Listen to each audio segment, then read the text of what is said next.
Hello and welcome to Tech Deals. Are you looking for a small tower case for a reasonably priced budget build between maybe $500 and $800? Do you want tempered glass side panel as an option in your small inexpensive case? You have come to the right place. This is the Cooler Master MasterBox Lite 3.1 TG tempered glass. Same cases available for less without a tempered glass panel. Link to both of those down in the video description below at both Amazon and Newegg. Check prices at both places. This goes on sale a lot, as does the non-tempered glass version, and they often have mail-in rebates, so do compare prices before you buy. Now, later in this video, I'll talk about some alternatives to this case, but for now, we're going to take it out of the box and I'm going to show you around.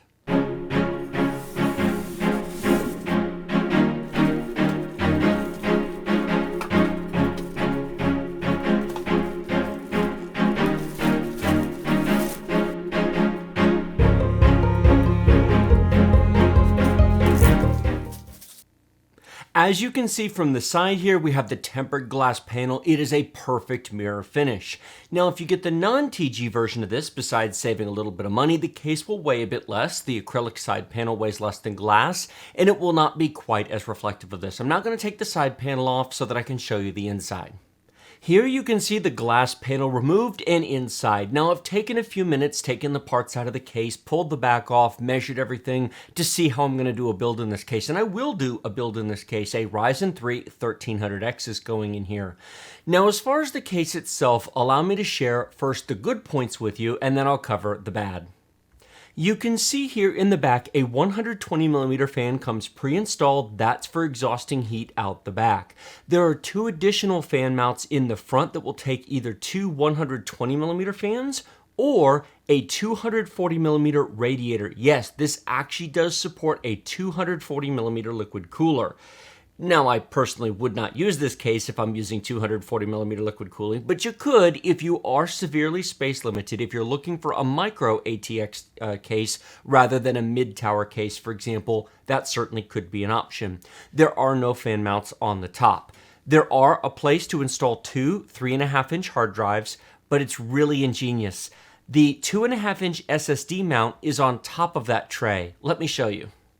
If you take your solid state drive, you've got screw holes both on the bottom and the side. We're going to use the ones on the side. And what's ingenious is there are tabs on the top of this.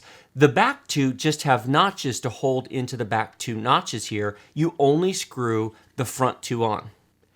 And so it goes on just like that. You can in fact see the little sticker on the side of the SSD right there. The cable would just come out the side. That's a really ingenious use of space to get an extra drive mount in there without taking up any more case room.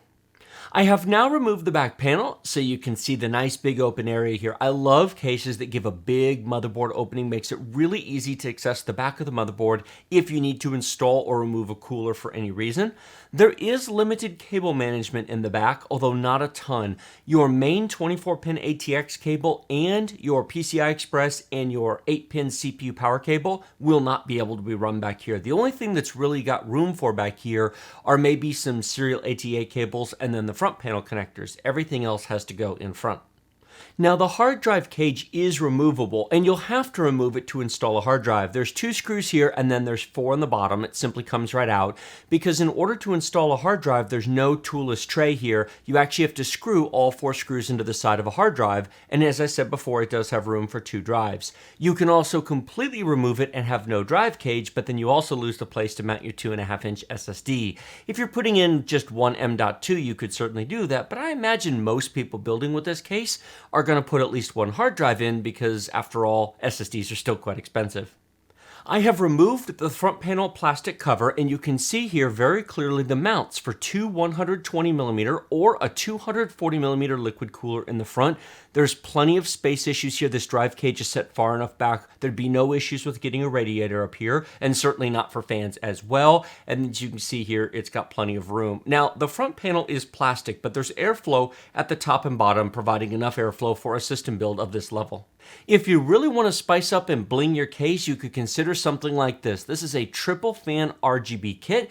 3 fans and an RGB controller. Install one in the back, replace the existing cooler, and then install the other 2 fans in the front. Between the glass and the front frosted acrylic panel, you would have Bling City on your desk.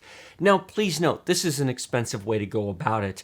Cooler Master sells the MasterBox Lite 3.1 RGB case for less than the cost of these two. It's taller, it'll take a full-size ATX board, but it does come with 3 RGB fans in the front pre-installed.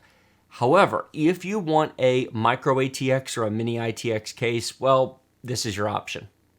Now, as far as CPU coolers go, you certainly can use the stock cooler. However, if you would like something more impressive for overclocking, perhaps you're putting in a Ryzen 5 or perhaps an i5 and you want something better, a Hyper 212 does fit in this case. The Z height does fit. It's tight, but it works. Or you can use the brand new Cooler Master Hyper 212 RGB cooler.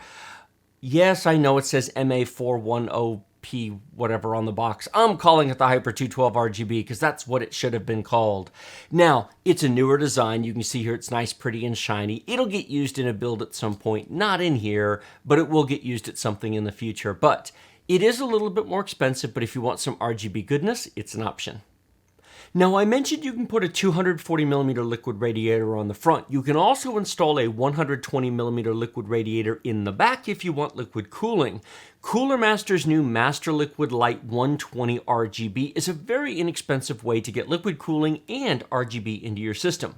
Now, would I install this or any of the aftermarket coolers on a Ryzen 3 anything? Lord, no. If you're going to spend more money, at least start with a Ryzen 5. That makes no sense whatsoever.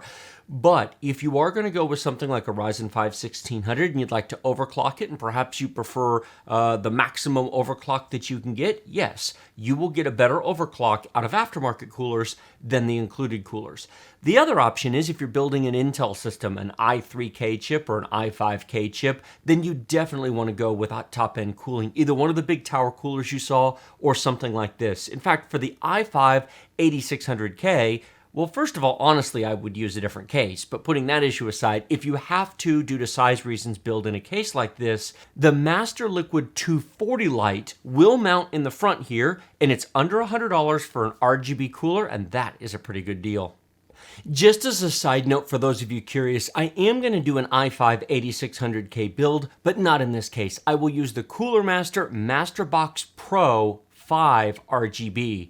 That is an $80 case. It is not much more expensive than this. Tempered glass panel, 3 RGB fans already included, but it's a larger case for more expansion options.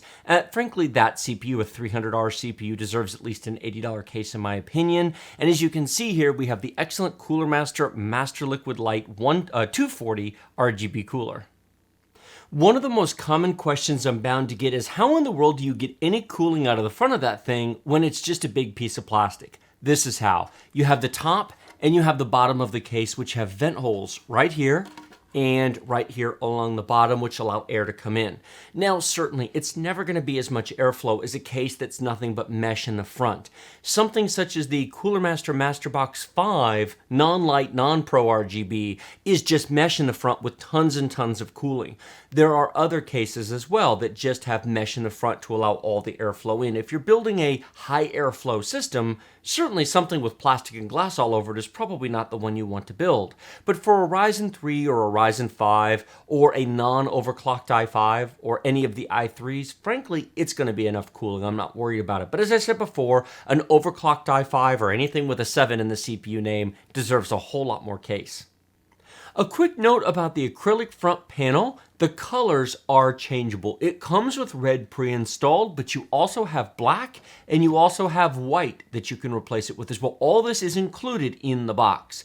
Now, these are not snap-on, snap-off. You do snap off the front cover, but these have to be screwed into place. So you'll need a small screwdriver to actually change it out. Now, I am going to replace it with black to give it a much more muted look, and I'll show you what that looks like right now. Now you can see it with the black on the front instead of the red. It's a very different look. And of course, if you put the white on there, it will look different as well. It's nice that it's customizable. Now, showing you the back of this case, you can see here the motherboard access. You can also see the front panel cables run through the various cable management. There are a bunch of loops back here that you can connect things to using the included twist ties. This is what comes in the case, a bunch of screws and then zip ties, which is very nice to see. However, there is not enough Z depth between the back of the motherboard tray and actually where the side panel goes to install much back here. As I said before, serial ATA cables, you can see here where the hard drives would go. There is room here, there's some offset to put the power cables and the SATA cables here, but not much else. The main 24-pin connector and 8-pin CPU connector are all gonna have to go in the front. Now, let me talk about what I don't like about this case, because I've mentioned all the things I like. Now it's time for the downsides. We're going to start right up here in the front panel of the case. There is one USB 3 connector and one USB 2 connector. Why?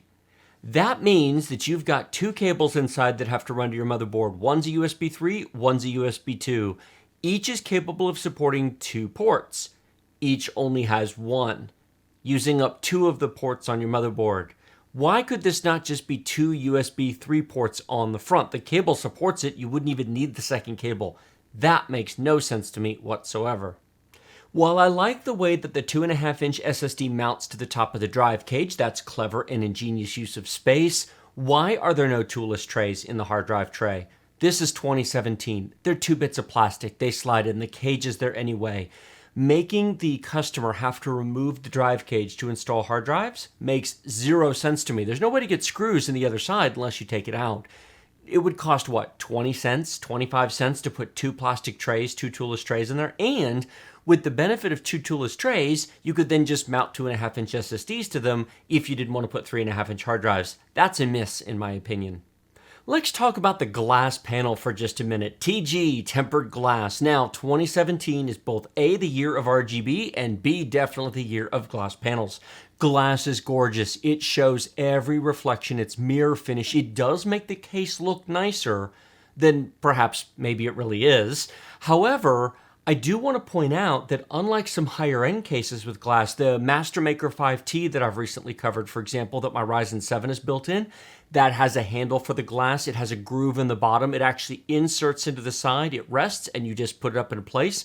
When you disconnect it, it comes down, and it will actually hold there. It does not fall off. Now, that's a much more expensive case. This has no such handle. There are rubber grommets around each hole to protect it, and then these screws go into place. If the case is standing up like it is right now, and you undo the screws and you don't catch the glass, it will literally just fall off and hit the desk and probably break. Now, if the case is on its side, that's not going to be as much of an issue, but there's nothing to hold on to. It's just a piece of glass. There is no edge, there's no lip, there's nothing. It's just a piece of glass with 4 holes in it. I understand in a $50 case, putting handles and grooves and mounts is probably not realistic. It's amazing they've got glass in $50 cases to begin with. But just be aware that it is the most basic glass installation ever. If you don't want to mess with everything I've just described, buy the non-TG version. It costs less, it weighs less, and there's nothing to break. If the acrylic side panel were to fall off, it's acrylic. It would just fall off and hit the desk, and it wouldn't make any difference.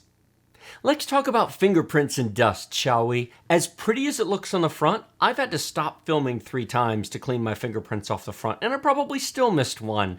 It is a fingerprint dust magnet like you wouldn't believe, and because it is not glass, you can't Windex it. It would destroy it, the ammonia in the Windex. So, cleaning that and keeping it clean is going to be a challenge. Personally, for me, I don't care. I'm not going to bother.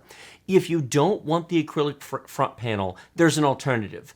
The Cooler Master MasterBox 600L, similar to this in many respects, but it has a standard black plastic on the front rather than the clear acrylic. Now, of course, you're not going to be able to get RGBs and lights and beauty out of it, but if you don't care and you want to get rid of the acrylic so that you don't have to keep cleaning it, that is an option, and it costs a little bit less to boot.